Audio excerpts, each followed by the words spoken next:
ఇచ్ఛ, ఆశ, ఆపేక్ష, ఆకాంక్ష వీటి ఆలంబనతోనే మానవ జీవితం కొనసాగుతుంటుంది కాదా? ఎవరైనా మిమ్మల్ని ప్రశ్నించారనుకోండి, మీరెవరు అని. దానికి మీ సమాధానం ఎలా ఉంటుంది?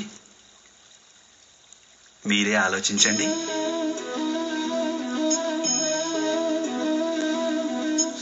మీకు వెంటనే స్పష్టమవుతుంది, మీ ఇచ్ఛలే మీ జీవితం గురించి వ్యాఖ్యానిస్తాయని.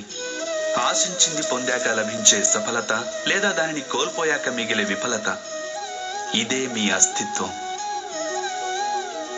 కొందరి జీవితాలు ఎలా ఉంటాయంటే, వాళ్ళు లోపల కృంగి కృషించిపోతుంటారు. ఎందుకంటే వాళ్ళు తమ ఇచ్ఛలని చంపుకోలేకపోతారు. ఇచ్ఛలు వాళ్ళని ఎలా నిర్దేశిస్తాయంటే, మృగతృష్ణ కోసం మృగాల్లా పరుగులు తీస్తుంటారు. అయినప్పటికీ ఈ ఐహిక ఇచ్ఛల గర్భమే జ్ఞానామృతాన్ని కూడా ప్రసాదిస్తుంది. ఎలా అంటే, ఇచ్ఛలు అసంపూర్ణంగా ఉన్నా, నెరవేరకున్నా, అప్పుడు అక్కడి నుంచే జ్ఞాన కిరణాలు ఉత్పన్నమవుతాయి మానవుల అంతరాత్మలో.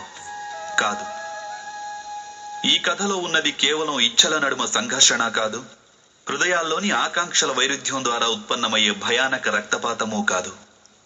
ఈ కథాసారం గాఢాంధకారమైన గర్భం నుంచి ఉదయిస్తున్న జ్ఞానజ్యోతి. నేను వసుదేవ సుతుడను. మీ అందరినీ ఈ జ్ఞాన దర్శన యాత్రకి ఆహ్వానిస్తున్నాను. ఇందులో జీవన మర్మం తెలుస్తుంది, మానవ ధర్మమేమిటో తెలుస్తుంది, బురదలో నుంచి లేచి కమలమై వికసించే మార్గం తెలుస్తుంది.